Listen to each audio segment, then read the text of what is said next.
안녕하십니까. 오. 안녕하십니까. 웰컴 투. 아니 한 주 동안 예. 우리 외부자들에 대한 반응이 너무 뜨거워서 예. 전혁 작가님이 너무 예쁘게 나왔다고 다들. 예. 뭐 저희 엄마는 원래 뭐 미모니까. 너무 짜글짜글 안 하고 막 가슴 아파하시는데 아니 너무 예쁘게 나오는 게 아니라 있는 그대로. 카메라가 거짓말 하나? 어디 갑니까? 이게 검색을 하다 보니까 우연하게 블로그인가에 들어가게 됐는데 아. 꿀단지 엄마? 네네네. 처음에 그걸 쭉 읽어봤어요. 그랬더니 우리 그 출연했던 얘기를 막 하고 계시더라고요. 근데 그게 뭐냐면 그게 보통 그 30대 예. 엄마들이 쓰는 그 뭐랄까 어떻게 보면 오그라드는 이런 표현들 있잖아. 그렇게 써 있는 거야. 지금 매치가 안 되는 거야. 매치가 안 되다. 30대시잖아. 아니, 저 이미지가. 30대 돌아가기도 싫네. 많이 부드러워지셨다는 얘기 많이 들어요. 나는 부욕자가 됐어요 어제. 왜요? 전역 이미지 세트하는데 부욕했다. 아니 누구 오늘 좀 그만 웃겨요. 나는 나 정말 우리 죽겠어요. 봉도사님이- 나야말로. 반응이 엄청나게 뜨겁더라고요. 1위가 이제 뭐 외부자들, 내지는 이제 전효. 예. 아니 여기에요 여기. 아니 나하고 이렇게 왔다 갔다 했어. 아니야. 아니 그거 봤을 때. 3위, 4위야. 그다음이 안영환. 안영환 그다음에 의원은 내가 제일 원래 꼴찌더라고요. 아니 그거 있겠지. 계속 안녕한 바뀌었다. 누구인가 그러면 찾으려고. 특히 지금 본 데는 그 포털 사이트는 분 단위로 막 바뀌어요. 그러니까. 거기는. 예. 근데 주위 분들이 말씀 많이 하셔가지고 뭐 잘 봤다. 근데 넌 왜 그렇게 졸린 모습이냐. 이런 얘기 많이 들었어요. 평상시에 우리가 봤던 것보다는 비교적 쌩쌩한 편이었는데. 에이 그러면 안 되지. 봉도사님이 그 저 박종진 앵커 하는데 나가가지고 예. 아니 TV조선 나가가지고 왜 채널 A 홍보를 거기서 하시는 거예요? 아니 TV조선 입장에서 내가 채널A에서 왔으니까 외부자지. 난 외부자다. 그리고 이제 나를 외부자들이라고 불러줘라. 아니, 그런 얘기 왜 검색 순위예요? 남의 채널 가가지고 왜 그런 얘기를 하세요? 수처 작주 어디를 가든 주인 행세래라. 그런 것 같아. 자, 외부자들 시작합니다. 국회와 등 돌린 자, 국회를 오매불망 바라보는 자, 국회 주변을 맴도는 자, 국회를 관망하기만 하는 자, 그리고 국민음치와 함께합니다. 자, 2017년 새해가 밝았지만 여전히 정치권은 어지럽고 청와대는 침묵하고 있습니다. 다른 해와 달리 대통령의 신년사도 생략이 좀 되었죠. 자, 그 연말에 대통령은 어떻게 한 해를 마무리했을까요? 이분이 정치 시작할 때 처음에 그 인터뷰한 걸 봤더니 아버지의 명예를 회복하기 위해서 한다. 아주 그냥 일념이 있더라고요. 그래서 올해죠, 그러니까. 네. 네. 탄신 100주년이더라고요. 그래서 그거에 맞춰가지고 교과서를 갖다 아버님 제상에다 올리려고 했는데 그게 이제 무산돼 버린 거죠. 사실 이 와중에 그걸 아쉬워하고 있다라는 게 참 그러니까 안타깝더라고요, 저는. 이제 10월 중순 좀 한 3, 4차쯤 때인 것 같아요. 그 같은 시간대 음악회가 잡혔었다는 거예요. 그 이제 이 연주하러 들어간 친구를 제가 아는데 이제 그쪽 제보가 들어온 건데 취소될 줄 알았다는 거예요. 그때 이미 100만이 넘었을 때거든요. 그리고 막 상승할 때. 근데 너무 좋게 천진난만하게 박수 치면서 자기들은 좀 찜찜해 있었는데 그런 걸 보면 연말도 드라마를 보고 대종상 시상식을 보면서 즐겁게 보내지 않았을까.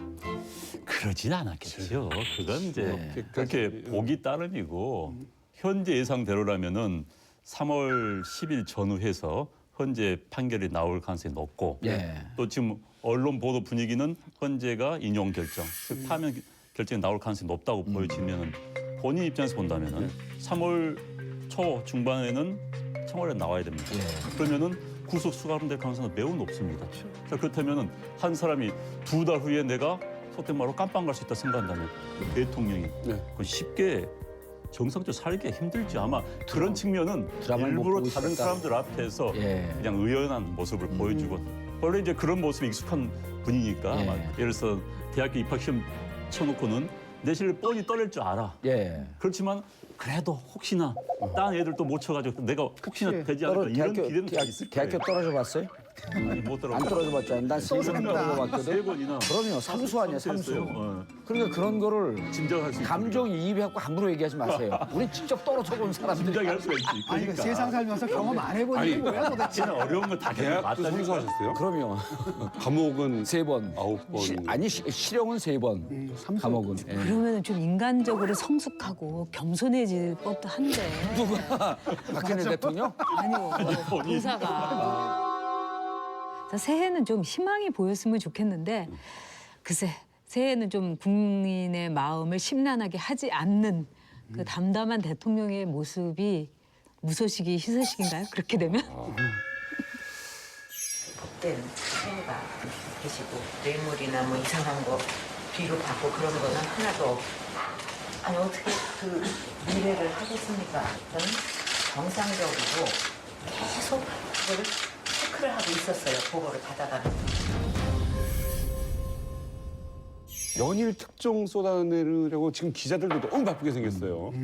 진중구 교수님, 그 뭐 특종 중에 우리 채널에 의해서 뭐 음성 파일 뭐 이런 거 나오고 그랬죠? 예, 그게 꽤 오래된 일 아닌가요? 그러니까 1997년 그렇죠. 정도. 네. 98년, 99년도. 90년. 7년, 8년, 9년. 그러니까 사실 짐작은 했었죠. 짐작은 했었는데 그걸 또 들으니까 음성으로 들으니까 또 느낌이 다르더라고요.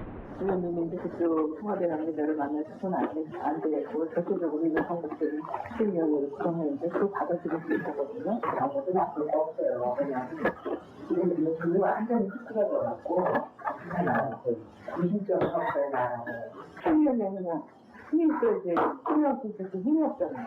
그래서 그게 X하고 정신 기쁨은 하나도 없고 어떻게 이렇게 인성적인 실물을 가지고 힘들도 않고 그냥 의원님이 확실하게 결정을 서로 보는 게 나을 것 같아요. 그죠? 근데 이게 내용만 듣다 보면 최순실은 나와 눈도 못 마주치는 사람이다 했는데 지금 대화 보니까 그게 아닌 것 같은데요? 그렇죠. 완전히 최순실이 갑이고 그 박근혜 대통령이 을이잖아요. 저기서 최 XX 이런 식으로 해서 이제 누구를 욕하는 우리식의 그 욕설을 그 앞에서도 한다는 거는 둘의 관계가 매우 허물없는 관계고 세상에서 제일 편한 관계라는 거예요. 말을 하는데도 끊어서 하잖아요. 그리고 불명확하게. 그러니까 나 문장을 그렇지만은- 읽어도 무슨 뜻인지 그렇죠. 모르겠더라고. 근데 둘이는 다 통해요. 그 최고의 전문가네. 그러니까 해독기네 해독기 일종의. 서로 그거 하더라도 알아듣는 관계인 거예요. 우리도 왜 바쁠 때 예. 어떻게 보면은 그게 생각이 안 났을 때 저 갖다 줘 그러는데 그걸 갖다 주는 사람 있잖아요. 그럼요. 있잖아요. 아니 그 대표님 바로 말이 그런 그거 아니야. 관계예요. 거시기 모시기 모시기. 네. 우리 전라도에서는 네. 거시기가 거시기인데 너 거시기 알아? 하면 다 이해를 해요. 그게. 아 전라도세요 고향? 아, 예, 그렇습니다. 거시기 동네입니다, 제가. 아, 목포에서. 아, 그래요? 근데 왜 새누리당에 가 계셔? 아, 왜? 그러면 안 됩니까? 지역 없죠. 이게 뭐. 아니 궁금해서 묻는 거예요. 왜 웃자고 제가 하는 정치 얘기를. 생활에서 제일 많이 듣는 새누리당에서는요. 질문이 그거예요. 호나 그래서 터치하지 마시고 아니 공 여기 내손 넘어오지 왜- 마시라고. 왜 나를 핑계로 내 핑계도 두 분이 저를 보면서 근데 그냥 가던 길 계속하세요. 우리 한 얘기 할 때. 박근혜 대통령 말투가 본래 이제 네. 좀 공주님처럼 이야기하는 스타일이고 말이 적죠, 일단은. 저기는 모진 그러니까 최상품 스타 다 겪은 여자 이런 말투다 보니까는 한마디를 이렇게 하는데 기가 확 죽어버리지. 덤벼드는 네, 스피디에서 제일 오래 보셨잖아. 박근혜 대통령의 말투. 그러니까 저런 거는 이렇게 봐야 돼요. 그러니까 원래 여왕은 사실은 말을 조그맣게 얘기해요. 왜냐면 그래도 주변에서 다 알아들으니까. 예. 객관적인 측면하고 주관적인 측면에서 보면은 객관적으로 보면 누가 봐도 최순실이 주도권을 갖고 모든 걸 그렇죠. 결정하고 있다는 예. 걸 그렇게 알 수가 있잖아. 그런데 박 대통령의 주관적 세계 내에서는 공주인 거야. 그렇죠. 그렇죠. 나를 내가 해야 할 굳은 일을 좀 대신해 주는 바로 그거야. 이렇게 생각을 하는 거라는 거죠. 근데 참모가 결정한다고 생각해. 그렇게 본인은. 의원님 하잖아요. 네, 네. 밥 먹는 자리잖아요. 네. 그러면 약간 언니라든가 예를 들어서 그런 말은 잘 안 썼다는 건가요? 둘이 있을 때는 저는 다른 호칭으로 불렀을 거라고 다른 생각해요. 호칭이다? 그러니까 그 최태민 씨하고의 그 박 대통령하고의 그 관계는 연령을 초월한 일종의 정말 정신적으로 굉장히 가까운 관계였고 그리고 가장 중요한 거는 종교였어요. 박근혜 대통령의 종교가 최태민이었어요. 그의 말 한마디 한마디가 정말 그 가스펠이었던 거예요. 복음이었던 거예요. 제가 이제 심증이라든가 확증을 통해서 이렇게 몇 번 확인을 한 게 있는데 운명 공동체예요. 경제 공동체고. 맞아요. 근데 이게 구치소 청문회에서 대통령이 당신을 시녀 같은 사람이라고 했다라는 네. 말을 이제 청문위원이 해주니까 최순실의 반응은 그런 말을 했어요? 라고 하는 반응을 보였다는 거예요. 기분 나쁘게. 그러면 이 육성 파일을 근거로 과연 박근혜 대통령과 최순실의 관계 뭐 좀 정리를 한번 해보겠습니다. 서로가 서로를 이용했던 것 같아요 보면은. 그러니까 이제 대통령은 한 수 아래로 봤겠죠. 자기는 항상 공주로 살아왔기 때문에. 그런데 이제 최순실 씨는 한 수 아래로 본 거에 세상 물정을 전혀 모르니까. 그러니까 이제 최순실 씨 운전기사가 그런 이야기 했다고 그러잖아요. 박근혜 대통령 전화를 받고 아직도 지가 공주인가 봐라고 했다는 거. 그러니까 공주로 앞에서는 이제 이해를 하면서도 속으로는 한수 세상 물정 모르는 당신 뭐 모르냐 이런 이야기 했던 것 같고. 철학자 해겔이 주인과 노예의 변증법 얘기를 해요. 무슨 얘기냐면은 주인은 노예한테 모든 일을 다 시켜. 그러니까 주인이 주인 노릇을 더 많이 하면 할수록 주인은 할 줄 아는 일이 없어져요. 점점 없어지고. 노예는 노예 짓을 갖다 충실하게 하면 할수록 할 수 있는 일이 너무 많아져요. 근데 나중에 사실은 관계가 뒤집어지는 거지. 그러니까 여전히 주인은 자기가 주인이라고 생각하지만 실제로 주인은 노예. 일조하는 게 없는 거죠. 그렇죠. 이게 딱 이 관계가 같고 하나 궁금한 건 이거예요. 네. 최순실은 박근혜를 어떻게 생각할까? 정말 진정으로 내 친구이자 정말로 진실한 사람으로 원자로. 우리 가족 같은 사람이자 네. 이렇게 볼까? 아니면 내가 마음대로 갖고 놀 수 있는 보호로 볼까? 난 그게 궁금해요. 이 두 개가 혼재가 돼 있든지. 아니 근데 지금 진중원 교수 얘기를 공감하세요? 저는 아주 공감하죠. 왜냐하면은 최순실과 이 박근혜 그 대통령의 이렇게 관계를 보면 얼핏 보면은 정말 정치 스타라는 연예인을 키운 기획사의 사장 이렇게 보일 수가 그 얘기가 있어요. 많이 나왔더라고. 네, 네. 네. 최 씨 집안과 박근혜 대통령하고의 관계는 트레이드도 없고요. 계약 완료도 없는 관계예요. 평생 가는. 평생 가는 관계예요. 서로의 상황이 달라지고 그다음에 감옥 안에 있다 하더라도 그 둘의 관계를 잇게 되는 엄청난 그 사실이 있는 거예요. 그 예를 들자면은 저는 그게 종교. 영적 결합이지. 그러니까. 예를 들자면 영적 결합도 있고 종교 그거는 최태민하고의 관계고 최순실하고의 관계는 둘이 절대로 포기할 수 없는 엄청난 재산이 있든가 엄청난 비밀이 있든가 자 근데요 이게 한 사람은 청와대에 있고 한 사람은 구치소에 있습니다. 근데 이게 앞으로 박근혜 대통령과 최순실의 관계 그냥 지금 끊어진 관계라고 보면 되겠습니까? 일단은 공식적으로는 선을 그었잖아요. 네. 대통령이. 제가 나를 속였다 이런 식으로 지금 얘기되고 나는 피해자다. 그럼에도 불구하고 이 둘 사이에 끈끈하게 되어 있는 그 결합, 관계를 끊을 수는 없을 것 같아요. 그리고 지금 이 순간에도 공식적으로는 그렇게 처리를 했지만 둘 사이에는 이렇게 얘기가 된 것 같거든요. 끝까지 버텨라. 그러니까 최순실도 엄청나게 버티고 있거든요. 증거를 들이대도 다 부인하잖아. 네. 근데 저는 이번엔 다른 생각을 좀 하는 게 지금까지는 산전수전을 같이 겪었거든요. 40년 동안 같이 지낸 운명 공동체였었는데 지금 환경이 바뀌었잖아요. 감옥에 들어갔고 지금 2달이야. 이게 사람이 심리적으로 100일쯤 되면 무너져요. 박근혜 대통령이 있을 때 빨리 털고 나올 생각으로 작전을 짜고 들어간 것 같아요. 근데 2달이 지났는데 상황이 녹록치가 않아. 네. 특검이 치고 들어오고 예. 탄핵이 가결될 것 같고 그러니까 예전 같으면은 시녀라 그러는데 그러면 콧방귀도 안 꼈을 거야. 나 시녀예요. 왜냐하면 그래도 자기가 컨트롤하고 있다고 보니까. 근데 감옥에 있어 딱 그 얘기를 들으니까 나 팽당한 거 아니야? 나 못 나가는 거 아니야? 뭐 종신형을 살겠다 그랬잖아요. 조시현 얘기했어요. 그거는 배째라 이런 거예요. 나 죄 없다. 나 죄 있으면 종신형 살게. 근데 감정이 극도로 격앙된 상태에서 심경이 지금 무너지고 있을 때 그 얘기를 들어서 네. 딱 레이저 쏜 거죠. 검찰이 구속 수감시킨 이유 중에 하나 그겁니다. 구속시킨 상태에서 수사에 굉장히 편리해요. 그렇죠. 무너지거든요 이게. 그래요?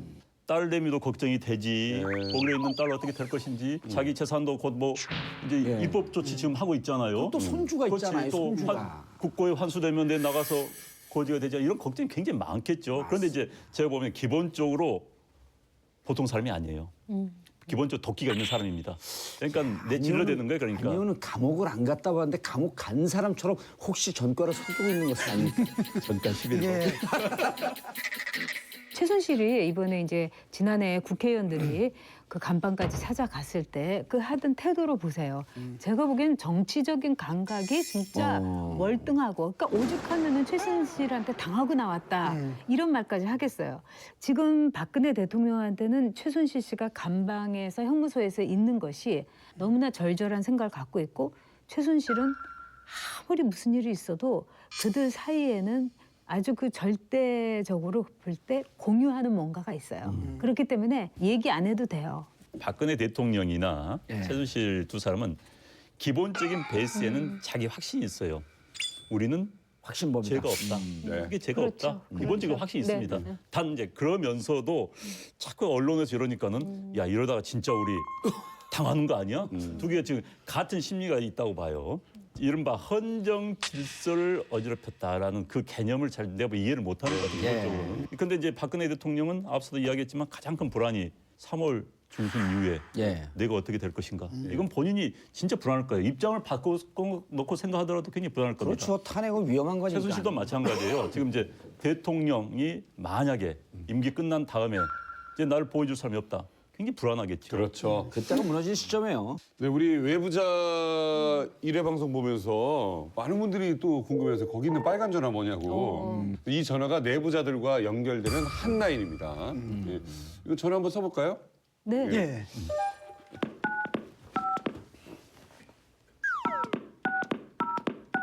또 아니 와서. 네, 안민석 의원입니다. 여보세요. 네, 봉도사님. 요즘 잘 나간다며. 아니 뭐 다 배워주신, 가르쳐주신 대로 지금 하고 있는데. 예. 아니 내가 원내는 안민석이 정봉주 해보고 원외는 정청래다니까 여기 지금 출연하시는 우리 외부자들이 다 비웃어. 막 비웃어 그러면서 안 의원님은 그 초선이에요? 이러고 묻네. 그분들이요. 그 우병우 같은 사람들이에요. 다 알면서 모른다고 하고. 아니 의원님, 저 개그맨 남희석입니다. 아유, 반갑습니다. 예, 죄송합니다. 제가 오늘 못 올라가서요. 아유, 너무 반갑습니다. 그 구치소에서 최순실 씨를 만나셨잖아요. 네. 네. 그때 어떤 질문하셨고 또 어떤 개인적인 느낌을 받으셨는지 궁금합니다. 이제 100분 동안 겉으로 본 최순실은 네. 초라한 중년 여성, 네. 또 정유라 딸 이야기에 눈물도 흘릴 줄 아는 그런 엄마. 네.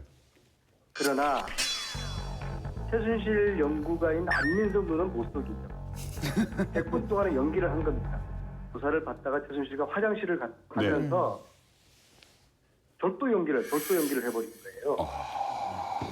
그래서 다시 앰뷸런스가 와가지고 다시 감방으로 구치소로 들어갔다는 거거든요. 예. 눈물 연기 최고, 예. 절도 연기 최고, 예. 최순실을 올해의 대한민국 연기 대상자로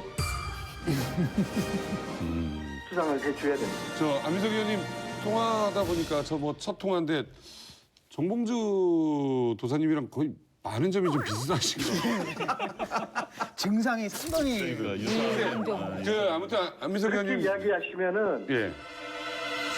정말 오산 시민은 모두 가는 거고요. 예, 알겠습니다.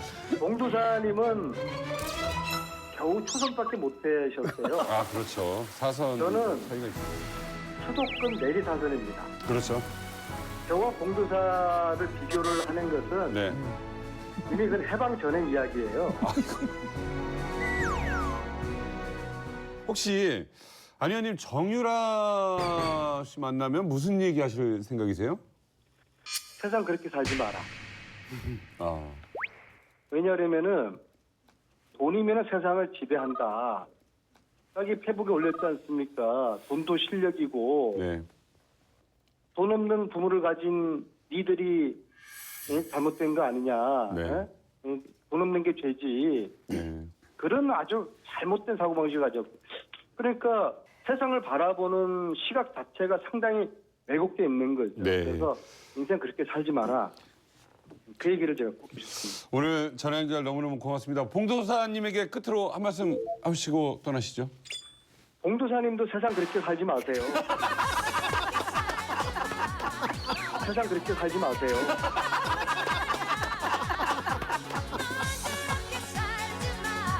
외부자들 주간 내부 크러쉬 이번에는요 대한민국을 발칵 뒤집어 놓은 최순실의 10조 은닉설에 대한 이야기를 한번 꺼내볼까 합니다.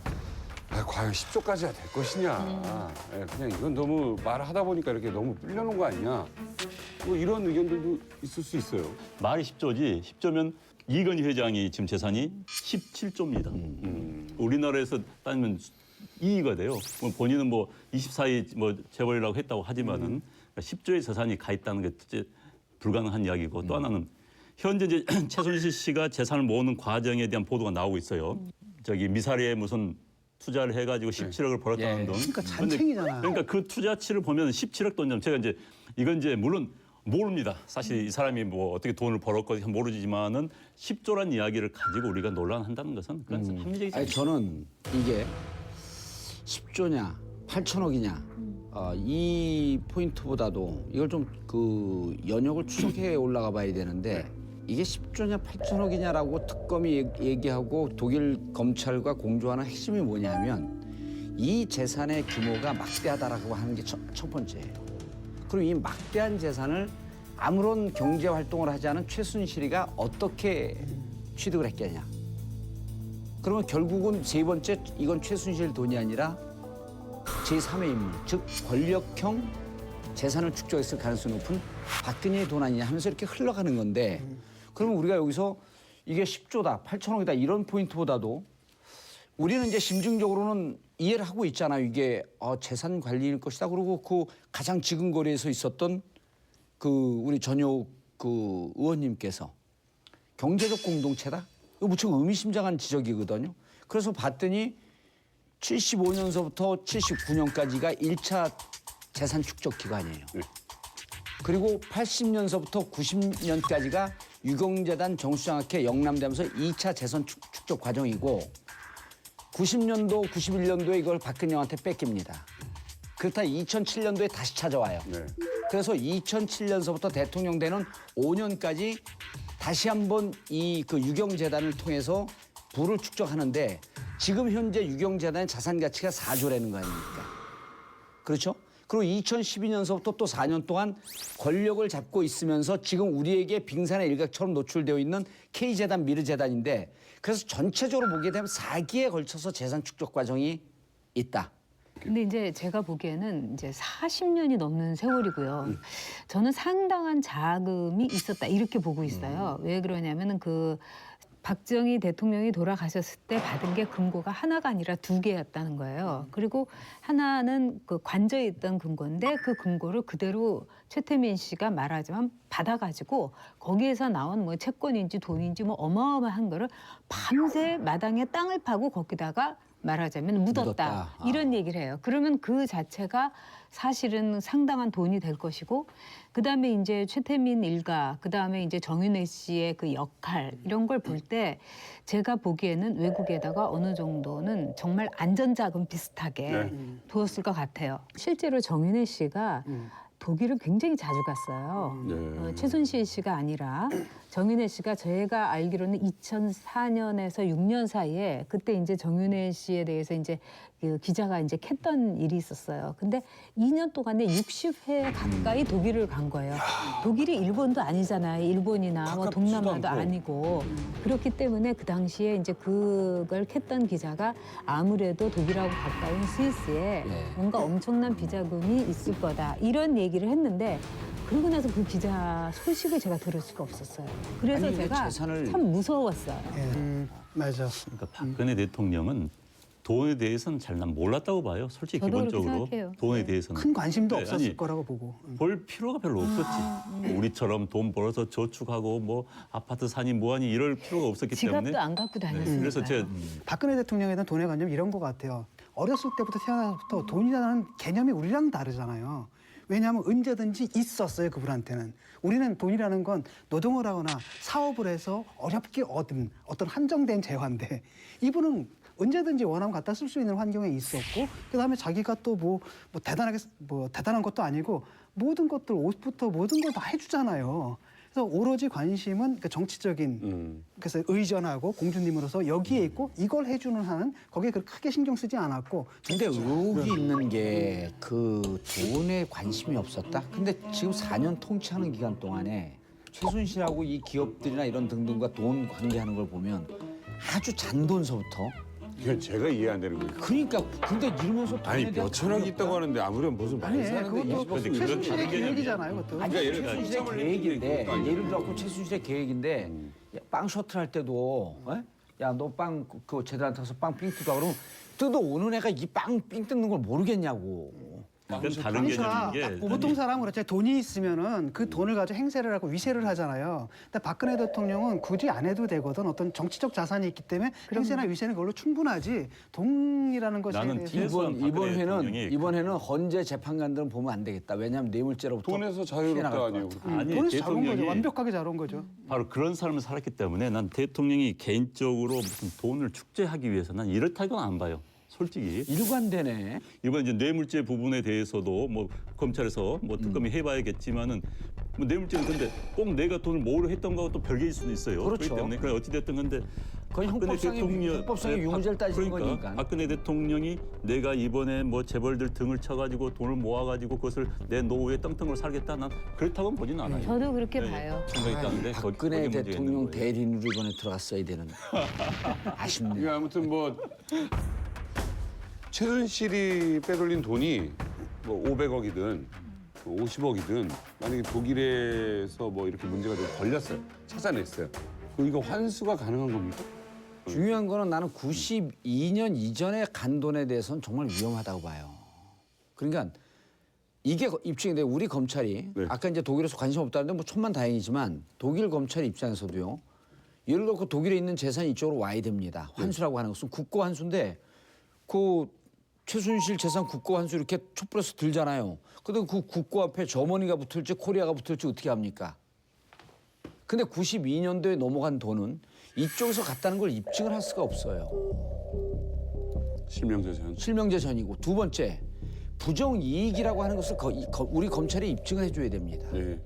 예. 그리고 부정이익이라고 하는 것을 우리 검찰에서 소명 자료를 보내도 독일 검찰이 또 검증을 해야 됩니다. 독일에 그 있다면 그래서 오히려 저는 이런 웃지 못할 아이러니인데 최순실이 그 감옥에서 그랬잖아요. 독일에 한 푼도 없다고. 난 다 빼돌렸고 우리나라로 들어왔었으면 좋겠어. 독일 형법 261조를 보니까 그 얘기가 나오는데 그러니까 법조문이다라는 게 예. 간략하잖아요. 그래서 그런 돈은 그냥 환수한다로만 돼 있어요. 독일 그렇죠. 환수한다는 어디만 얘기겠지. 맞습니다. 79년도에 그 신군부 들어서고 박정희 대통령 서거 이후에 이후락 196억인가 196억인가 얼마 환수됐잖아요.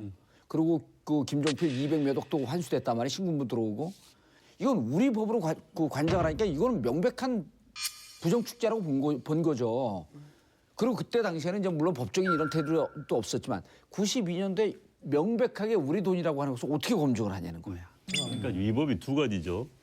국내에서 위법한 행위로 돈을 번 돈이 빠져나갔다. 그럼 이제 독일 검사 당국에서 이제 검찰 당국에서 인정했다. 인정을 해줘야죠. 그러면 그것을 이제 우리 환수할 수가 예. 있겠죠. 그러나 국내에서 부정한 방법을 취득한 돈이 아닌 뭐 내가 어떻게 이제 출처가 좀 애매모호한 위법 행위가 드러나지 않은 돈이 독일가에 있었다. 그럼 그걸 환수를 못 하는 거예요. 두 번째, 독일에서 이제 돈을 벌었다 하더라도 독일에서의 위법 행위, 뭐 탈세를 했다든지 이런 행위가 드러나야만이 그것도 우리한테 오는 게 아니라 독일 당국에 환수가 되겠죠. 그래서 우리 당국으로 환수하기는 쉽지는 않을 그러니까 거예요. 그한 가지는 뭐냐면 이 회사들이라는 게 사실 세탁기거든요. 저장소가 그렇죠. 아니에요. 예, 예. 우리 처음에 세탁기 얘기했는데 그렇죠. 세탁을 했는데 그럼 세탁한 그 돈들이 지금 다 어디에 있느냐라는 거지. 그렇다면 스위스 은행이라든지 이런 데 있지 않을까 이런 생각도 좀 들고.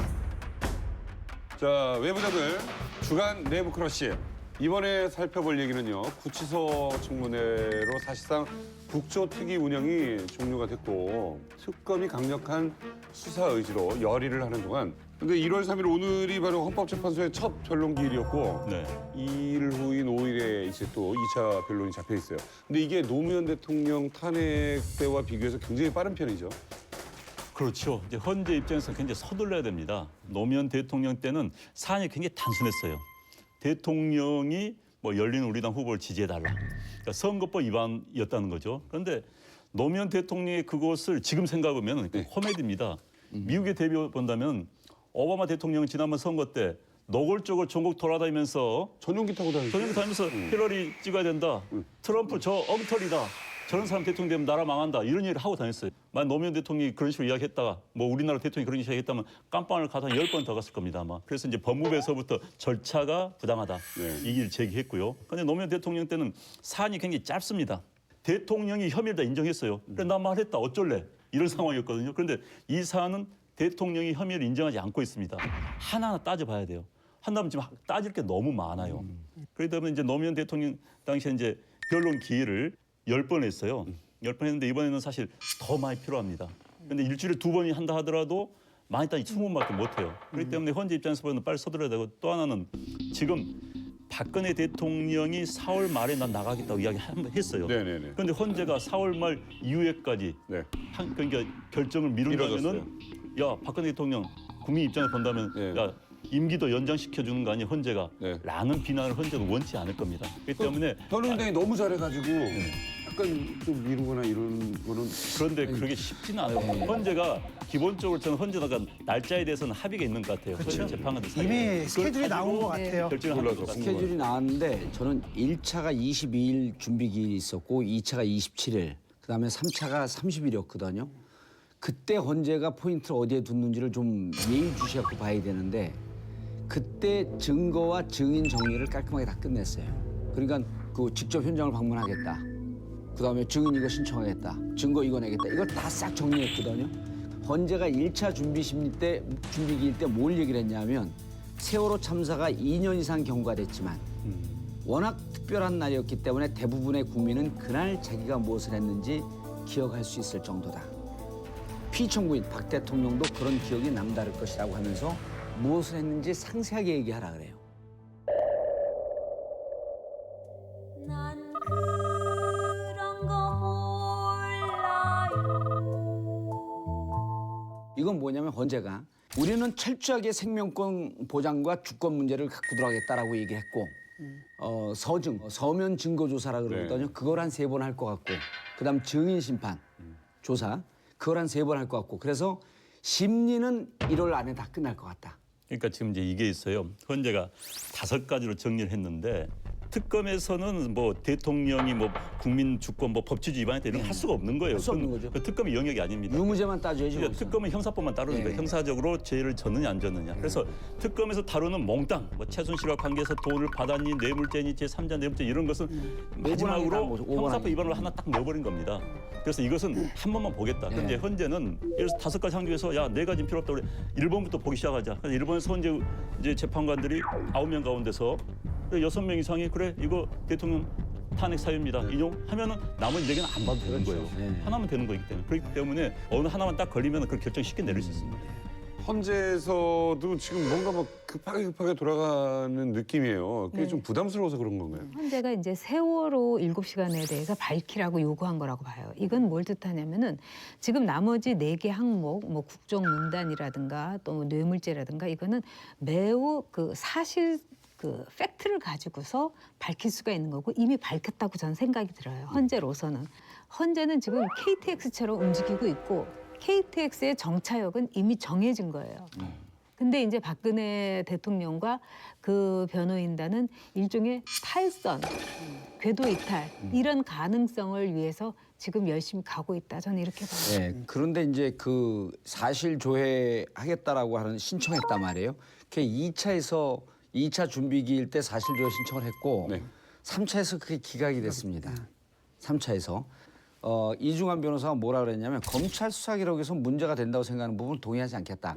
이제 이게 증거를 쫙 열거하면 혹은 변호사 쪽에서 부동의 하게 되면 그거는 그 자료에 관한 검찰이 수사한 그 부분에 대해서는 증인을 불러갖고 직접 신문을 해야 돼요. 네. 그래서 이중환 변호사가 이상한 논리를 2차 때 들이대는데 이용훈 대법원장 얘기를 하면서 검사들이 조사한 자료에 대해서 믿지 말고 공판 중심주의로 가라.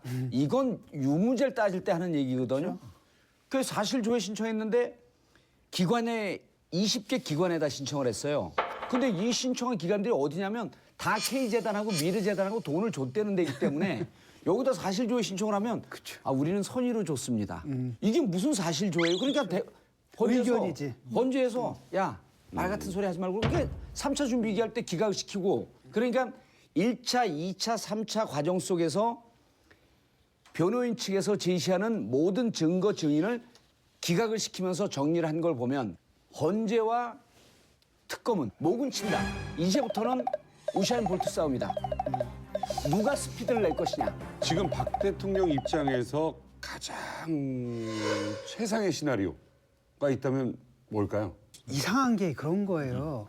그 대리인단 있잖아요. 예. 법 공부하신 분들이잖아. 그럼. 아니 뭐 산전수전 네, 그런 분들인데 이상하게도 형사 재판하고 그 헌법 재판에 헷갈려. 차이를 예. 모르는 건지 아니면 일부러 섞어 놓는 건지 잘 모르겠거든요. 모를 리는 없잖아요.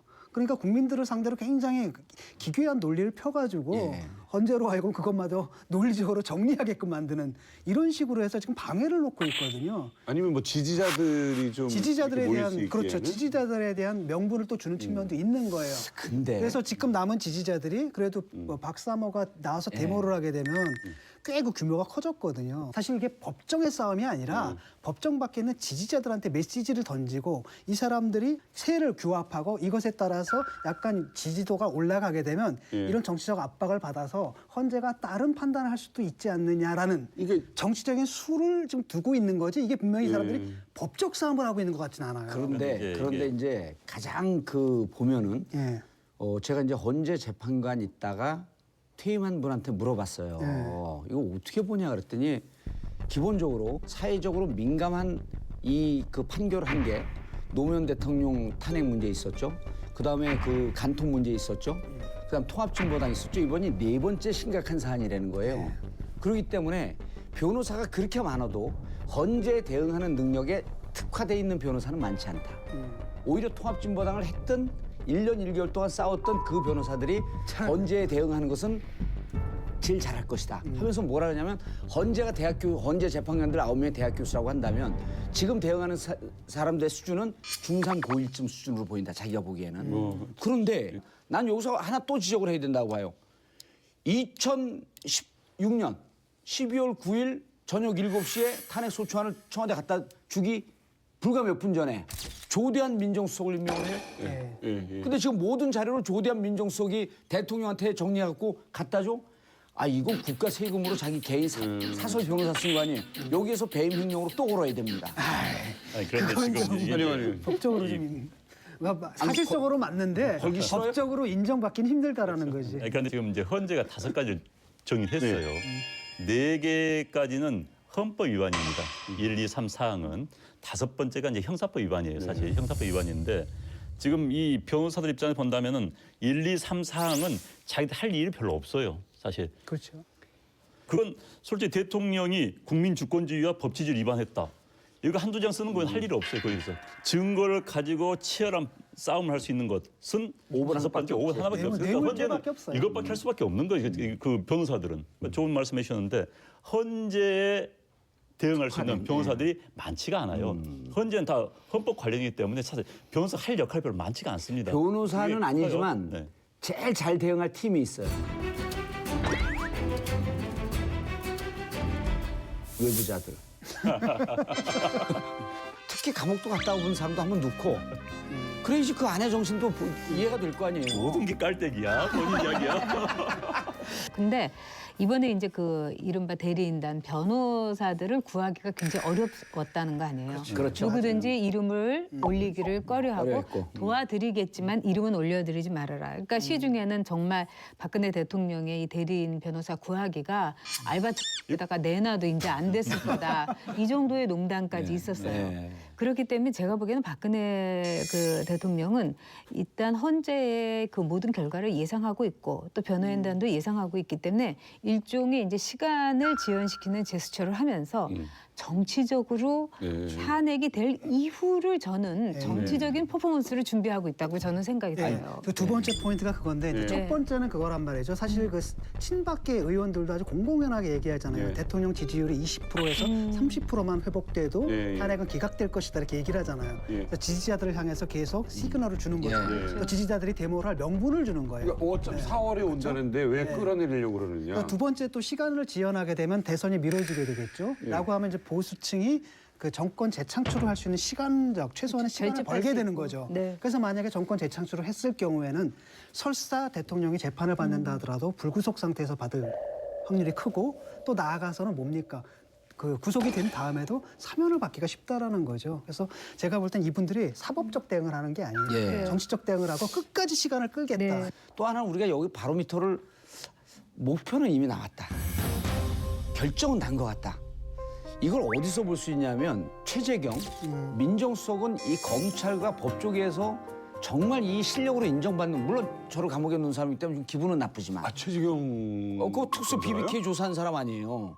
그래갖고 그 사람 공수사 집어넣으신 그러면 분이요? 특수본부장이었죠. 오. 그렇지만 우리는 또 대인배답게 그건 그거고 이건 이거니까.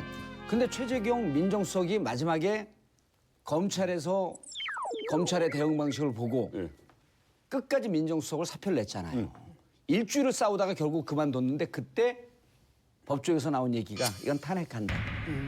근데 특검이 왜 이렇게 발빠르게 뭐 압수수색 좀 몇 군데 늦은 거 빼고는 예, 심지어 뭐 문학의 블랙리스트까지도 그렇죠. 가고 심지어 지금 현직 장관까지도 압수수색을 해요.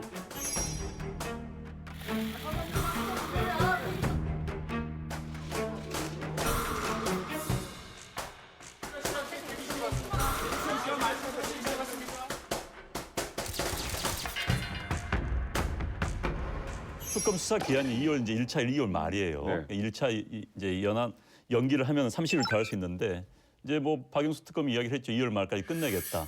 그 이제 뭐냐면 이제 여기서 우리가 헌재가 정리한 5가지 가운데서 5번째 이야기입니다. 네. 형사법적으로 위법 행위를 했느냐. 이거에 대해서만 이제 현재 하고 있는데 특검에서 누가 보더라도 인정할 수밖에 없는 증거를 바탕으로 기소가 됐다. 한다면은 또 특검에서 2월 말에 끝내면서 대통령 기소를 하면은 상당히 영향을 미친다고 볼 수밖에 없죠. 기소도 정확하게 그 2004년 노무현 대통령 탄핵했을 때 뇌물수수죄 혹은 제3자 뇌물죄로 딱 기소하는 순간은요 전문용어로 꼭지 딱 떨어지는 거죠. 근데 그 빼도 박도 못하는 거지. 예를 들어 결과물이 가지고 나오는 거지. 문영표 전 복지부 장관이라든지 이런 분들이 그냥 체포가 됐잖아요. 네. 그러니까 법원에서 볼 때도 아주 체포할 만한 충분한 이유가 있다라는 것이고 사실 특검에서 이거 뇌물죄 또는 하다못해 제3자 뇌물죄를 입증하는 데는 큰 문제가 없을 것처럼 보여요. 제일 중요한 게 김기춘 전 비서실장을 압수수색을 했다는 거예요. 그건 법조계에서는요 건들 수 없는 성역입니다. 근데 그거는 뭘 건지러 간 거예요? 아니면 그냥 쇼를 했던, 그냥 아니 한번 쇼를 더 했던. 왜냐하면 예. 그분 그냥 닳고 다른 분이잖아요. 이미 다 채워놨지. 아니 근데 성역은 진 없다. 교수님 틀려요. 예. 이거에 성역은 없다예요. 그래서 여기에서 이번에 한번 빗장 채우고 부딪혀봐라. 아니, 그러니까 내가 들어간다. 내 얘기는 시그널을 준 거예요. 특검에서 그분 압수수색을 했을 때는 거기서 뭔가를 찾을 거라 기대해서 했다라기보다는 성역이 없다는 걸 보여주기 위한 것이고 왜냐하면은 김기춘 씨가 뭐 모르겠어요. 뭐 옛날 거밖에 없으니까. 근데 전에는 근데 이제- 그것도 못했잖아. 아니 전에는. 수사가 네. 이미 검찰에서 다 해왔습니다. 검찰에서 이따만 수사해 왔어요. 그럼 특검에 지금 지난번에 조사했던 검사들이 또 와 있습니다. 이야기하는 거죠. 10명이 와 있죠. 그러니까 그 당시 수사 어디까지 했느냐? 여기까지 했다. 아니 못한 게 뭐냐? 진도 김기춘이 나가자. 못했다. 우병우 못했다. 그다음 시간이 없어 이거 못했다. 예. 그다음에 솔직히 뭐 청와대에 뭐 우병우 있었기 때문에 못했다 이런 얘기 할 거 아닙니까? 그 나머지를 지금 하는 거예요. 그 나머지가 이제 핵심 뭐냐? 우병우하고 김기춘이죠. 게다가 이제 또 하나 이른바 이제 그 리스트, 문화인 리스트 관련 이건 저는 사실 문화인 리스트를 특검이 하리라고 생각을 못했는데 이번에 하더라고요. 보니까 특검은 이미 검찰에서 했던 것 말고 또 하나 보여줘야 되는 겁니다. 국민들의 기대치가 있기 때문에 네. 그 기대치가 저는 그게 이제 그런 바로 그런 점에서 부분이죠. 이 안용환 그 원장 얘기가 굉장히 중요하다고 예. 봐요. 왜 그러냐면 지금 보세요. 이 사안에 대해서 우병우로부터 이제 불거진 거 아니겠어요? 네. 그리고 여기에 걸린 사람들은 다 검찰들이에요. 뭐 김기춘 그 비서실장을 비롯해서. 근데 검찰의 그 수사를 통해서 국민들은 굉장한 배신감 내지는 의문을 갖게 되고 예. 검찰 수사 자체가 별로 건진 게 없는 거예요. 예. 그렇기 때문에 특검은 검찰이라는 그 조직의 마지막 명예를 회복해야 되는 의무, 네. 그다음에 국민들에게 새로운 걸 보여줘야 되는 네. 거예요. 그렇기 때문에 제가 보기에는 김기춘 그 실장의 집을 압수수색한 거라든가 또 나아가서 조윤선 장관의 현직 장관의 집까지 압수수색을 했다는 거는 그렇죠. 기본 자료가 있는 것인 동시에 특검으로서도 제가 보기엔 조직을 회생시키고 국민에게 바로 서기 위한 일종의 퍼포먼스를 하는 거예요. 그렇기 때문에 새로운 것을 국민들에게 보여주고 그렇죠. 특검에서는 검찰하고 달리 우리는 이걸 했다. 네. 이걸 보여주는 거죠. 검찰이 이제까지 국민들에게 언제 박수를 받아본 적이 있어요. 네. 이제 10%는 국민들의 감정에 조응하면서 가고 있는 겁니다. 어디서 볼 수 있냐면 김기춘 아까 그랬잖아요. 퍼포먼스라 그랬잖아요. 조윤선은 뭔가 있을 수도 있습니다. 그렇죠. 근데 또 하나 국회에서 온갖 사람들에게 분노를 자아나게 한 게 20대 후반에 군복을 입고 나온 조혁 대위원이에요. 청와대 관계자 만난 적 있나요? 없습니다. 통화한 적도 없나요? 없습니다. 없습니다. 없습니다. 없습니다. 한 번도 한 적이 없습니다. 함께 온 여자분이 있는데 조혁 대위를 하루 종일 감시한다는 거예요. 조혁 대위랑은 어떤 관계가 되십니까? 조혁 대위한테 나올 게 있든 없든지 간에 국회를 능멸한 자들에게 특검이 칼을 대겠다라고 하는 퍼포먼스라도. 네. 그래서 나는 지금 특검이 움직이는 걸 보면 실질적으로 잡아내려고 하는 측면도 있고 국민들의 감정에 조응. 이걸 조금 더 좋게 얘기하면 시대 정신에 부응하면서 가면서 검찰에 대해서 신뢰를 주십시오라고 하는 것을 보여주면서 가고 있어요. 근데 제가 보기에는요. 지금 이제 조혁 대위 얘기를 했는데 이 여옥이한테 관심이 많은 건 사실인 것 같아요. 왜냐하면은 조혁 대위는 이번 사안에서 전효옥, 조효옥 그러네. 그러니까. 그러네. 근데 조혁 대위는 이번 사안에서 조직에 의해서 정말 이 마리오네트처럼 움직인 거에 전 불과하다 그러니까요. 이렇게 봐요. 여기서 진짜 중요한 것은 뭐냐? 아까 제가 이제 새로운 것을 특검에 보여주려고 그렇죠. 한다. 왜냐하면 검찰의 조직에 대해서 국민의 신뢰를 회복하기 위해서 저는 두 번째 중요한 것은 아주 국민들이 악하고 놀랄 정도의 하나의 검찰의 능력을 또 하나 보여줄 거라고 봐요. 그게 9대 재벌 회장에 대한 그 대기업에 대해서 아마 검찰이 모조리 기소할 수도 있다고 봅니다. 어느 정도냐 하면 난 9대 재벌 다 안 쳐도 삼성만 쳐도 나머지는 얘 알아서 갈 거라고 보는데 삼성 관련된 영화가 있잖아요. 안 올리며 이게 어느 정도로 사람들이 이 촉이 예민하냐면 이 영화 제작한 사람들이 깔아야 되잖아요, 케이블에. 이거를 이재용 구속된 다음 날 깔겠다는 거예요. 일반 사람들이. 그러니까 일반 국민들이 지금 우리가 법조계를 이해하고 이쪽 그 서초동을 취재해서 나오는 게 아니고 국민들이 이 정도쯤 저렇게 속력을 내면 특검은 재벌을 치겠구나. 라고 하는 데까지 믿음이 가 있는데 특검이 만약 안 한다? 그럼 또 죽는 거예요, 얘들은. 지금 특검이 검찰이 할 수 없었던 일을 하는 것들이 좀 있어요. 그럼요. 그건 뭐냐면은 지난번에 십상시 문건 나왔을 때 그거 덮은 게 사실 검찰이거든. 그렇죠. 그러니까 십상시 문건의 진위를 확인하는 게 아니라 유출, 그걸 쫓아가지고 엉뚱한 데로 관심을 돌려버렸단 말이죠. 네. 그 부분은 검찰이 자기들이 손대게 뭐 할 부분입니다. 근데 이번에 특검에서 정윤회 씨 출국 조사, 출국 금지시키고 금지. 네. 그다음에 바로 이제 그 문건 다시 재조사 들어갔잖아요. 네. 또 두 번째는 뇌물죄 관련해서도 검찰에서 조사할 때만 해도 그냥 제3자 뇌물죄로 엮는데 급급하고 그나마도 못하고 끝났는데 더 나간 거예요, 그냥. 이 공동재산인 걸 확인을 해서 그냥 직접 뇌물죄로도 한번 묶어보겠다라고까지 나간 부분들, 그 부분이 지금 눈에 띄는 거죠.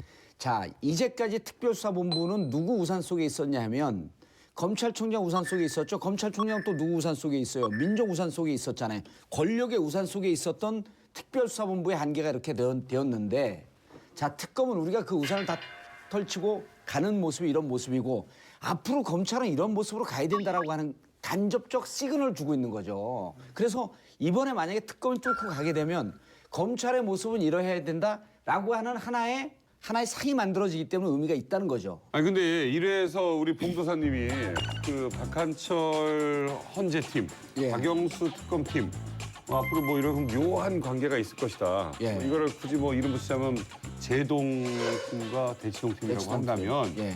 예. 근데 이 상황에서 뭐 묘한 예측 하나 또 하실 거 있으십니까? 도사로서. 제동은 그 청와대 옆에 아니에요. 우리 전통 문화가 제일 많이 남아 있는 곳. 헌법재판소 있는. 그렇죠. 그러니까 헌법재판소 있는데 거기다 자리를 잡은 이유가 있어요. 전통입니다. 헌법 정신은 전통의 정신이에요. 오, 그래요? 그러면 근데 제동팀은 그러기 때문에 5번 항에 대해서 관심이 없어. 5번 하면 형사, 뇌물죄거든요. 돈에 대해서 관심이 없어. 1, 2, 3, 4번 중에 하나로 꼭지 딴다. 그런데 자 대치동 팀은요. 네. 대한민국에 돈이 제일 많이 도는 데가 어디예요? 땅값이 제일 비싼데 성남이죠. 대치동 아니에요. 대치동이죠. 그 대치동은 뇌물죄로 간다 이거야. 아, 형수 지리학적으로 돈 많은 데는 여의도인데. 보세요. 그다음에 헌재는 정말 논리적이다. 예 그런데 보세요. 꼭지를 누가 먼저 따냐? 제가 아까 우샤인 볼트 얘기했잖아요. 속도전으로 들어갔어 둘 다. 저쪽에서 뇌물죄를 먼저 칠 거냐 이쪽에서 헌법 위반을 먼저 칠 거냐. 네. 그래서 나는 이 시기가 무척 중요한데 2월 9일이면 노무현 대통령 심리한 거하고 똑같이 63일입니다. 그래서 2월 9일서부터 2월 20일 사이에 결론 나온다. 야매 같아. 그러니까 5번은 건드리지 않을 것이다. 이게 원래 샤머니즘 스캔들 야매서부터 시작한 거예요. 그게 무슨 상관이 있어요? 무슨 상관이 있어요? 그러니까 이거를 자꾸만 인간이 알고 있는 3차원의 세계로 우주로 보려고 하지 말고 정말 열심히 논리적이셔. 노력하다 보면 우주가 도와준다니까요. 자. 주간 내부 크러쉬. 이번에는 여의도에 있는 내부자들 이야기로 한번 들어가 보겠습니다. 그렇게 뭉쳐 살던 새누리당이 분당이 됐어요. 분당이 되느니 탈당하니 말이 많았었지요. 결국은 이제 지난해 말 분당이 됐고 원래는 뭐 35명이 또는 34명이 나오겠다 하다가 발표를 할 땐 29명이 됐습니다. 뭐 나경원 의원 등 5명은 빠졌지요. 왜 갑자기 분당을 하게 됐느냐, 뭐 결단의 계기가 뭐냐, 이게 굉장히 궁금했어요, 솔직히. 좀 물어봤어요. 그랬더니 이제 결정적인 계기가 그 발표한 전날 의총이 열렸습니다. 의총에서 열렸는데 친박계 의원들이 나서서 노골적으로 욕을 한 거예요. 아마 육두문자까지 쓰면서? 쓰면서. 그러니까 그 전까지만 해도 친박계에서는 별로 공격하지 않았어요. 그 자리에서 나가라, 특정 의원들은 이름까지 지칭하면서 그 자리에 앉았던 비박계 의원들이 도저히 이 사람들은 내가 어떻게 얼굴 보고 살겠느냐. 모멸감을 느끼고. 그럼 못하겠다 해서 이제 그 다음 날 그 발표를 하게 된 것이죠. 그러니까 그날의 그 사건, 의총에서의 계기가 이 사람들을 결단케 하는. 그러니까 밑바닥을 친박에서 의도적으로 보여줬든지 아니면 뭐 우연한 기회로 보여줬는지 모르겠으나 어쨌든 그 밑바닥을 보고 나오게 됐다, 이런 이야기죠. 지금 개혁 보수 신당을 만든 비박은 대선을 그래도 한번 치러보겠다고 대선 주자를 영입하겠다는 꿈이 대선에 있는 거고, 그다음에 이 친박은 선거 3년 남았다. 그리고 우리는 영남이라는 그 기반을 바탕으로 배지를 다시 달겠다는 완전히 총선 체제로 가 있기 때문에 지금 그 비박은 그 점에 있어서 유승민 그 의원은 끝까지 요구했잖아요. 자기를 비대위원장을 시켜주면 여기서 안 나가겠다고. 그런데 그것을 칼같이 잘라버린 건 뭐냐면 유승민에게 당권을 줬다가는 자신들이 공천을 못 받을 거라고 생각을 한 거예요. 그리고 또 중요한 거는 지금 영남의 정서예요. 영남의 그래도 밑바닥의 정서는 뭐냐면은 못난 딸 때문에 박정희 대통령이 욕본다예요. 그렇기 때문에 박정희의 뿌리가 있다고 생각하는 영남 쪽 의원들은 3년 우리가 잘 버티면은 그대로 우리는 영남에서 하나의 이 지역 정당으로서는 충분히 존재가 가능하다. 이런 게 있죠. 보수신당하고 새누리당하고 그러니까 싸우는 전장 자체가 다른 거네요. 그럼요. 왜냐하면은 우리나라에서 아마 보수라는 이름을 임시이지만은 정당에 넣은 건 아마 처음일 거예요. 예. 그만큼 이제 우리가 한동안 좌파라는 거에 대해서 알러지가 있었잖아요. 네. 네? 이런 좌파께서도 명품 좌파도. 근데 댄디 진보. 말을 정확하게 해주세요. 댄디 진보. 네, 진짜라고 생각해요. 근데 사실은 제가 보기에는 이 보수야말로 늘 지저분하고 돈만 알고 오염돼 있고 부정, 부패의 하나의 대명사를 알았기 때문에 보수가 보수로 불리우는 걸 굉장히 꺼려했어요. 근데 이 비박들이 보수 신당이라는 이름으로 가겠다는 것은 이제 나름대로 우리나라에서 이제 보수 안에서도 노선 투쟁, 있다는 거기 때문에 저는 굉장히 합리적이고 네. 좋은 일이라고 봐요. 전영호 작가님한테 좀 여쭤볼게요. 네. 보수신 거죠? 이 법과 질서 속에서 그것을 조금씩 고쳐가면서 또 과거로부터 배워가면서 더 나은 세상을 만들겠다는 거예요.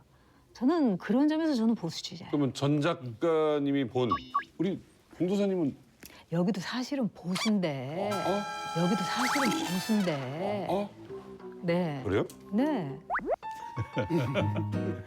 왜 콕 찍어요? 여긴 자기의 그 가치. 자기 애. 네, 이게 엄청난 사람이에요. 그러면 나갈 때 뭐 몇십 명이 될 거다 뭐 이러다가 갑자기 나경원 의원이 안 나갔어요. 네. 그러고 나서 그날부터 인터뷰를 굉장히 여기저기 많이 하고 있어요. 네. 어쨌든 수도권의 사선 의원이고 자신의 어떤 그 발언권이나 가치를 원하겠죠. 네. 그런데 이제 유승민 의원이나 이 김문성 의원이 두 분 다 만만치가 않기 때문에 네. 어떤 자신의 그 공간을 네. 갖기 위해서 지금 핫딜을 하고 있는 게 아닌가 이렇게 생각합니다. 아까 그 전혁 작가께서 말씀하신 것처럼 지분이에요 지금. 쉽게 말하면 지금 나경원 의원이 딱 갔는데 자기가 할 틈이 없는 거야. 그렇죠. 정책 결정하고 이럴 때 자기 사람들 심어야 되는데 안 되니까 남아서 지금 농성 중이지. 그러니까 니들이 빨리 내라. 그래야 내가 옮겨가고 그래야 너희들이 탈당이 분당이 성공할 수 있다라는 메시지를 던지는 거죠 지금. 지금 이제 2차, 3차를 기대를 하고 있습니다. 2차, 3차. 왜냐하면 지금 의원들이 지역구를 눈치를 많이 봐요. 우리가 지난번에도 그런 이야기 했었지만은 2020년 국회의원 선거에 나올 의원들은 3년 후에 세상이 어떻게 바뀔지 모르는데 내가 지금 그 표현대로 경거망동할 필요가 뭐가 있어. 그렇지. 그다음에 지역구에서 이 활동을 하는 분들은 어쨌든 굉장히 보수적인 분들이 당 활동을 합니다. 그 그룹들 입장에서 본다면 왜 우리 당협위원장이 왜 나가느냐라는 불만이 많죠. 그 사람들, 그 지구당의 사정, 지구당에 있는 분들을 다독거리고 동의를 얻는 절차가 굉장히 중요해요. 그러다 보니까 영남 의원들을 쉽게 못 움직이죠. 정당의 목표는 권력을 장악하는 겁니다. 현재 만약에 새누리당이 후보를 못 낸다면 그건 정당이 아니에요. 그렇죠. 계속 부정정당. 후보를 못 낸 정당은 정당이 아닙니다. 이번에 내지 마. 아니 새누리당 난 모르겠어요. 그러니까 낼지 안 낼지 모르겠지만 아무튼 그러니까 어찌 됐든 비박에서 어느 후보가 우리 당 후보 한 순간 그 지지 20% 금방 넘습니다. 왜 지금의 그렇죠. 대다수 보수 쪽에 있는 분들이 후보가 없으니까 찍질 않는 거예요. 응답을 안 하는 거예요, 사실. 할 사람이 없으니까 모르겠다고 다 빠져버리는 겁니다. 그런데 해보시면. 그래서 해볼까요?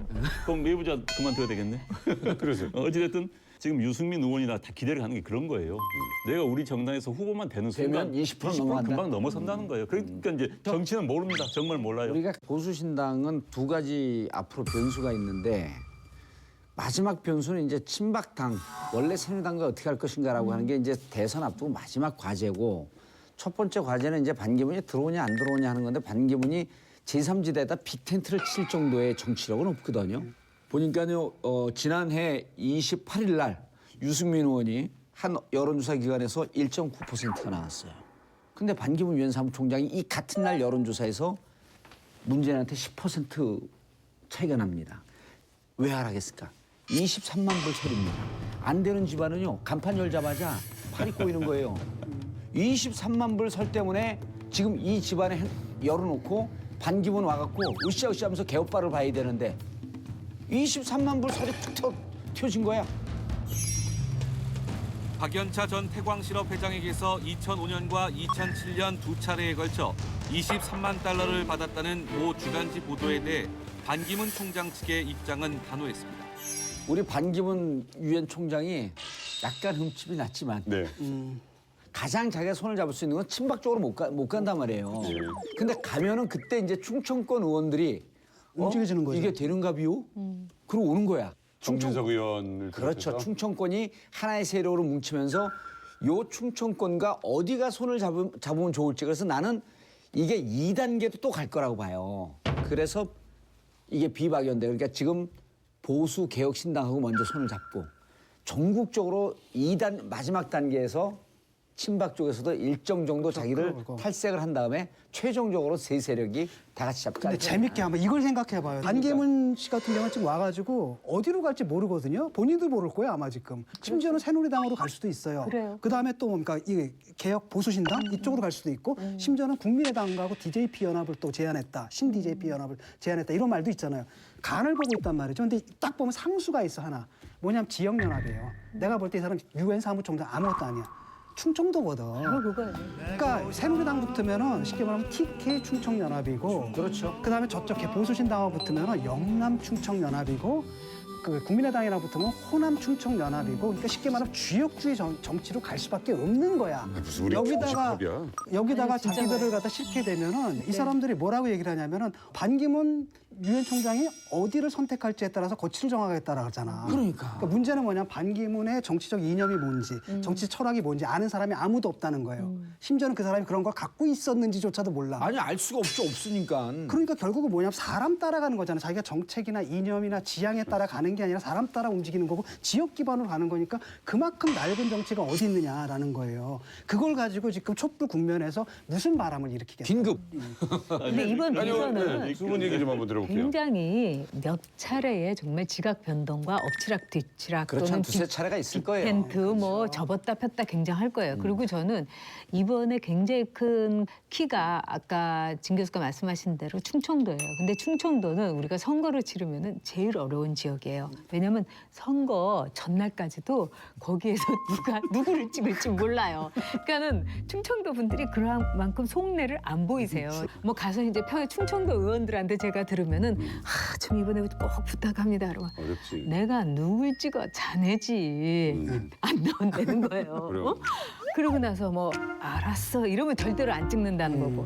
그래서 지금 충청도에서는 안희정이라든가 네? 반기문이라든가 지금 충청도에서는 이런 기회를 놓칠 수가 없어요. 그리고 앞으로 제가 보기에는 그 반기문 그 총장이나 또는 문재인 대표가 계속 이제 실축을 몇 차례 할 경우에 예비 주자로서의 안희정 의원 저는 굉장히 유심히 봐야 된다고 생각해요. 양쪽 다. 자, 2017년 내부자들의 빅 이벤트 하면 바로 대선이죠. 더군다나 조기 대선이 다가옴에 따라서 잠룡들에 대한 본격 진단이 시작이 되고 있습니다. 그중에 이재명 시장 이야기를 안 할 수가 없습니다. 예. 만나보신 적 있어요? 저하고 동갑입니다. 네. 아, 제가 그렇게 나이 많아요? 모르셨어요? 동갑이요? 우리 동갑이에요. 아니, 그러니까 82학번이고 진짜 동갑이에요. 첫째는 촛불 전국의 덕을 많이 봤다. 응? 문재인 대표가 언거주춤할 때 지금 정의당이 후보가 없잖아요. 쉽게 말해서 정의당을 지지하는 그런 분들 이재명 시장한테 몰린 것이죠. 명확하니까? 명확하게. 그리고 이제 트럼프식의 발언, 지극지긋한 여의도하고 좀 벗어난 이미지. 어찌됐든 잘 모르는 인물이니까. 그거 더 충분히 봤죠. 그런데 이제 이게 어디까지 갈지는 미지수입니다, 사실. 우리가 이제 망각하지 말아야 될 게 이분이 시정을 꽤 잘하는 편이에요. 그러니까 굉장히 그 시정에 대한 시민들의 만족도가 상당히 높고 나름대로 그 부분에 대한 실력이 있는 겁니다. 그 부분은 평가를 좀 받아야 될 것 같고요. 호남에서 아직도 문재인을 못마땅하게 하는 사람들이 새로운 대항마가 나온 거죠. 그러니까 그쪽으로 확 옮겨간 게 있었고 어느 정도의 팬덤도 있었던 걸 느꼈던 게 촛불 집회 나갔더니 깃발 들고 이재명 지지하는 사람들이 깃발 들고 이렇게 행진하는 걸 또 봤거든요. 그러니까 팬덤도 어느 정도 형성되어 있다. 특히 이제 10대, 20대 그 아이들이 우리가 생각하는 것처럼 지금 뭐 편안한 애들이 없어요. 너무 힘들고 고달픈데 그 아이들의 속사정을 딱 알고서 청년수당, 교복 무상 대여, 그다음에 여자 아이들의 그 생리대 이런 모든 것들은 저는 이 사람이 사람에 대해서 정말 깊은 이해가 있지 않고서는 저는 이런 정책하기 참 어렵다고 생각해요. 그리고 저는 참 놀랐던 게 제 친구들 중에는 이제 다 아줌마들인데 이제 그 너무너무 일을 잘한다는 거예요. 그리고 예를 들면 뭐 산책길 갔다가 만나서 그 시장한테 어쩌고저쩌고 얘기를 하면 그게 그 다음 날로 말하자면 이루어진다는 거예요. 저는 지금요 많은 사람들이 저도 그렇고 여기 있는 사람은 누구를 뽑아야 될지 솔직히 일종의 국민들에게 그 기대를 주는 게 있다고 봐요. 우리가 선거라는 것이 착한 사람이 이기는 게 아니에요. 반듯한 사람이 이기는 게 아니라 그렇죠. 선거에 강한 사람이 이기는 거예요. 그렇다면 선거에 매우 강한 순발력이라든가 또 정책 개발 능력이라든가 해결 능력 이거는 제가 보기엔 앞으로 판을 뒤흔들 충분한 요인은 된다. 개인적으로 이제 워낙 친하기 때문에 좀 네. 객관적으로 말씀드리겠습니다. 전 잘 몰라요, 예, 개인적으로. 저는 이제 이분의 장점이 객관적 요인이 2개, 주관적 요인이 2개 있는데 아주 구체적인 근거들이 있습니다. 객관적 요인이 사이다라고 하는 거 시원하다. 그다음에 국민의 심정을 읽고 분노에 공감할 수 있는 순발력이 있다. 그게 2015년 성남시 메리스 현황을 전격 공개했어요. 무척 파격적인 정책을 한 거죠. 그리고 다 주저할 때 박근혜 대통령 퇴진, 탄핵 이 얘기를 했단 말이에요. 박근혜는 이미 대통령이 아닙니다. 즉각 병식적 권력을 버리고 사퇴해야 합니다. 아니 사퇴해야 합니다. 20대 여론조사하면 67%가 리셋 코리아라는 거 아니에요? 다 뒤집어 엎자. 개혁도 없다 이제. 다 처음부터 다시 시작하자. 그러한 기대감이 있는 게 객관적 요소고 주관적으로 뭐냐면 성남시에서 일단 복지 정책 성공을 했어요. 복지 담론을 완전히 성공적으로 가져갔어요. 복지라고 하는 것이 이렇게 퍼주기가 아니라 함께 갈 수 있는 사회인데 이게 진보가 이렇게 유능할 수 있다. 제가 추구하고 있었던 댄디 진보를 거기서 실천하고 있었던 거지. 예? 정치인은요. 분명한 자기의 스토리텔링이 있어야 됩니다. 그래서 별로 고통스럽지 않은 것도 입지전적 인물로 자기를 자꾸만 포장을 해. 제가요 그냥 심심해서 감옥 얘기하는 것 같아요. 감옥 갔다 온 나는 대속자라는 이미지를 강조하는 겁니다. 이재명 시장이 흑수저 아니에요. 중학교 때 학교도 못 가고 그 프레스 공장에서 일하고 팔 다쳤고. 그래서 이런 주관적 요소 두 개, 객관적 요소 때문에 장점이 있는데 군소 잠룡의 지지층이 빠진 게 그쪽으로 나갔습니다. 아까 이제 호남도 일부 갔는데 그건 아주 현격한 현상은 안 보여요. 근데 군소 잠룡의 지지층들이 가서 저는 이걸 뭐라고 표현하냐면 이삭 주어서 재벌된 케이스다. 반문연대 하면서 이재명 지지율은 쭉 빠지면서 문재인 지지율이 올라가는데 또 다시 다른 각도에서 봤더니 이재명 지지율 중에 3분의 2는 문재인에 대해서 호감을 갖고 있던 사람들이에요. 3분의 1은 문재인에 대해서 반감을 갖고 있던 사람들이야. 그러니까 문재인에 대해서 호감을 갖고 있던 사람들이 반문연대 좀 이삭 주어주는 심정으로 했는데 아니네? 해갖고 돌아와서 그게 한 5%에서 7% 빠져서 다시 문재인에게 롤백했다. 근데 이재명 그 시장의 경우는 계속해서 아젠다를 던지고 있어요. 맞아요. 그래서 지금 페이스메이커다. 먼저 뛰면서 이제 판을 주도한다. 이렇게 볼 수도 있지만은 저는 더 중요한 게 정말 자기만의 운동장으로 사람을 자꾸 끌어들이고 있는 거예요. 응? 안희정이 난 싫어 이렇게 하든 간에 거기에 모여갖고 얘기가 되게 만드는 정치는 능력. 우리가 감성의 정치니까요. 그러니까요. 모든 주자들이 이분한테 좀 배울 바는 좀 있는 것 같아요. 네. 근데 쉽게 말하면 이제 옛날 노무현과 같은 그런 도통에는 조금 모자라지 않는가라고 생각하는 게 세팅 자체가 좀 다르잖아. 옛날에는 노무현은 누가 있었냐면 이인재라는 인물이 있었는데 이인재에 대한 그 인상은 너무 안 좋았거든요. 그러니까 굉장히 그 낡은 세력이고 뭐 이런 인상들이 있었던 부분이 있었는데 이번에는 상대가 문재인이란 말이에요. 옛날에 노무현이 이인재랑 덤벼가지고 이길 때는 확 올라오는데 이재명 시장이 문재인을 공격하게 됐을 때는 아까처럼 지지율이 떨어졌단 말이에요. 이런 문제가 있다라는 거죠. 그러니까 이제 신하가 두 번은 이제 힘들어요 사실.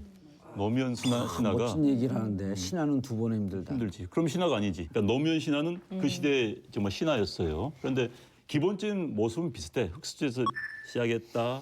그다음에 도전적인 발언 뭐 이런 게 비슷한데 대선은요.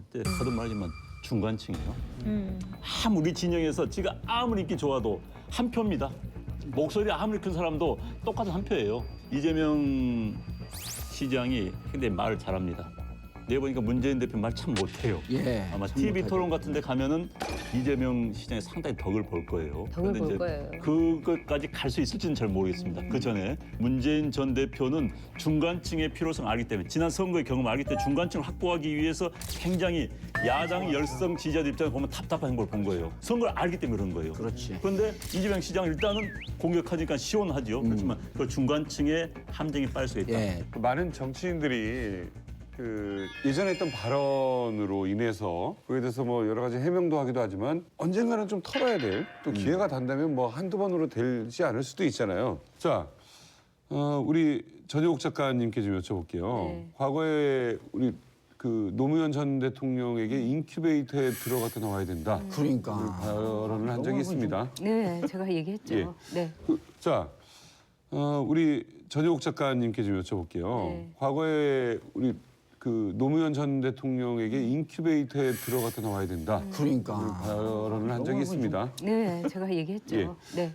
SBS 토론이었어요. 근데 이제 탄핵이 된 날이었어요. 이 자리에 이제 유시민 그 의원이 있었어요. 근데 유시민 의원이 이제 노무현 대통령은 시대의 미숙아다. 그런 점에서 이제 우리가 이해를 해줘야 된다. 막 이렇게 얘기해서. 미숙아를 건드. 네, 그래서 미숙아면은 일정 기간 좀 인큐베이팅이 필요하지 않냐. 저는 정말 외부자로서 그렇게 얘기를 했는데 지금도 제 이야기에 대해서 뭐 아니었다 이렇게 얘기했고 그렇게 얘기했고 노무현 대통령이 갖고 있던 장점을 많이 알지만은 동시에 대통령이라는 굉장히 그 신성한 권력을 국민에게 받았는데 대통령 못 해먹겠다. 어? 이렇게 얘기하면서 권위 자체가 없어져 버린 걸 참 안타깝게 생각을 했어요.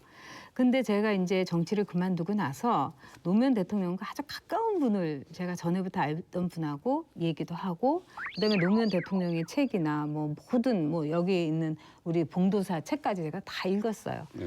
그러면서 제가 얻은 거는 노무현 대통령은 우리가 불편할 정도로 너무 솔직한 분이었다는 거예요. 또 저는 노무현 대통령이 상당히 잘한 거는 잘하셨다고 얘기를 했어요. 검찰 개혁을 하려고 했죠. 그거는 저는 정말 그렇죠. 훌륭하게 네, 생각을 가장 훌륭한 했어요. 일이었죠. 그래서 그분이 삶의 과정 속에서 지역주의 타파를 하고 진영의 논리를 벗어나고 굉장히 훌륭한 삶의 업적이 있기 때문에 좀 더 정치 철학적으로 한 인간 노무현을 봤으면 좋겠다 이렇게 생각을 해요.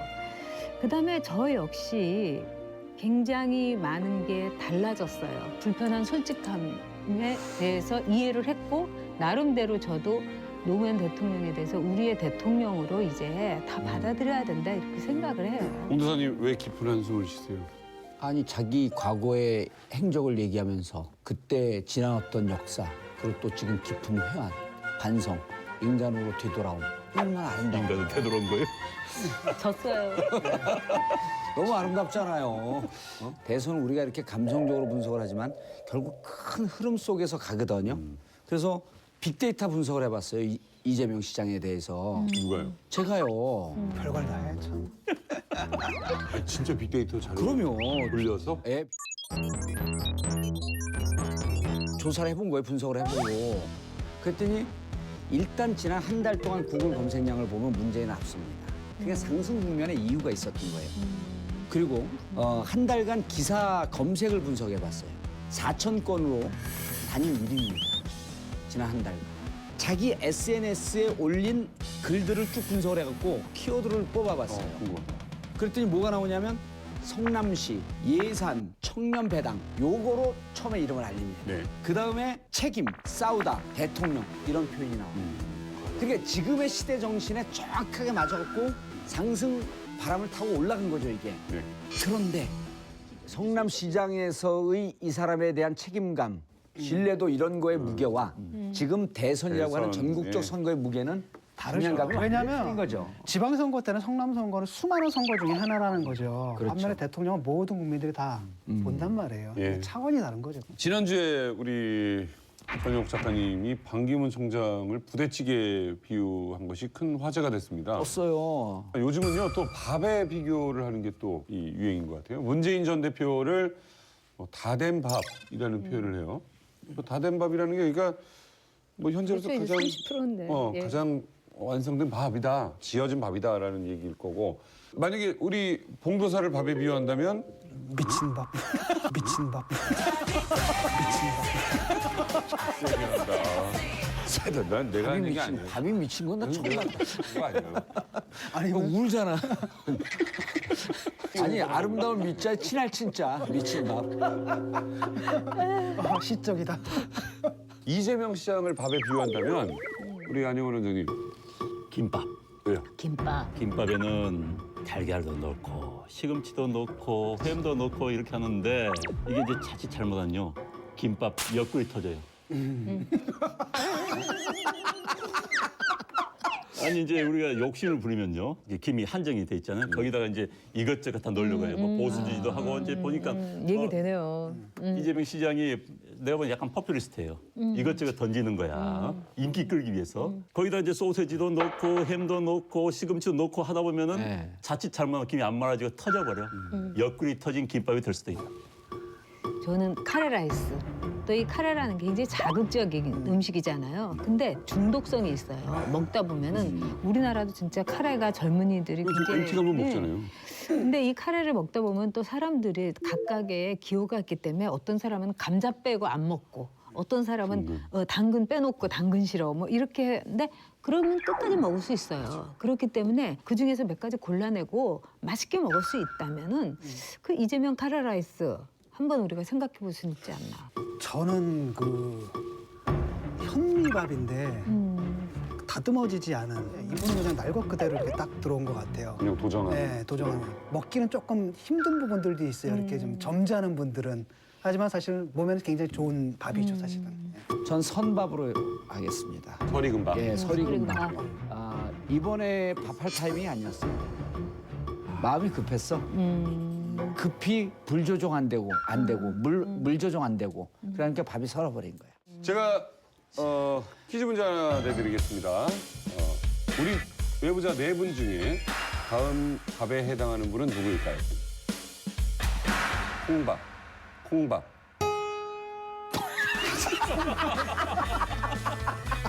도대체 왜 그런 거야?